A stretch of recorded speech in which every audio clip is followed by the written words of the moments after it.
చేసేలోపే బ్రహ్మోస్తో కొట్టారు. మే 10 తెల్లవారుజామున భారత్పై దాడికి సిద్ధమయ్యాం. 9 రాత్రి వ్యూహరచన చేశాం. మాకన్నా ముందే భారత్ క్షమరులతో విరుచుకుపడింది. మా వైమానిక స్థావరాలు ధ్వంసమయ్యాయి. భారత్ దాడులపై పాక్ ప్రధాని షహబాజ్ షరీఫ్ వ్యాఖ్యలు శాంతి చర్చలకు ముందుకు రావాలని పిలుపు అన్నటువంటి వార్తని హైలైట్ చేశారు.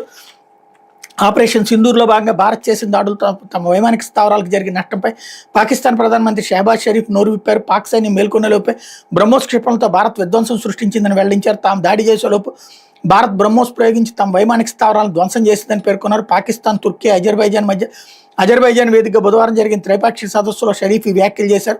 మే 10 తెల్లవారుజామున భారత్పై తాము దాడి చేద్దామని అనుకున్నామని, ఆలోపే భారత్ దాడి చేసిందని తెలిపారు. భారత్ చేస్తున్న దాడులకు బదులు చెప్పాలని మే 9వ తేదీ రాత్రి మేము నిర్ణయించుకున్నాం. 10వ తేదీ ఉదయం ప్రార్థనల అనంతరం 4:30 గంటలకు దాడి చేసి శత్రువుకి పాఠం చెప్పాలని అనుకున్నాం. కానీ దానికంటే ముందే మా సైన్యం ఊహించిన విధంగా భారత్ మరోసారి దాడి చేసింది. రావాల్సిన విమానాశ్రయం సహా అనేక కీలక ప్రాంతాలపై బ్రహ్మోస్ క్షిపణులు ప్రయోగించిందని షహబాజ్ షరీఫ్ పేర్కొన్నారు. దాడుల ప్రణాళికను తమ ఫీల్డ్ మార్షల్ అసీం మునీర్ తనకు ముందుగానే చెప్పారని షరీఫ్ వివరించారు. ఇక ఇరు దేశాల మధ్య దీర్ఘకాలిక సమస్యలను, కశ్మీర్ నీటివాటాలు, ఉగ్రవాదం అంశాలపై కూర్చుని మాట్లాడుకుందామంటూ పాక్ ప్రధాని ఈ సందర్భంగా మరోమారు భారత్ను కోరారన్నటువంటి వార్తని హైలైట్ చేశారు. ఇకపోతే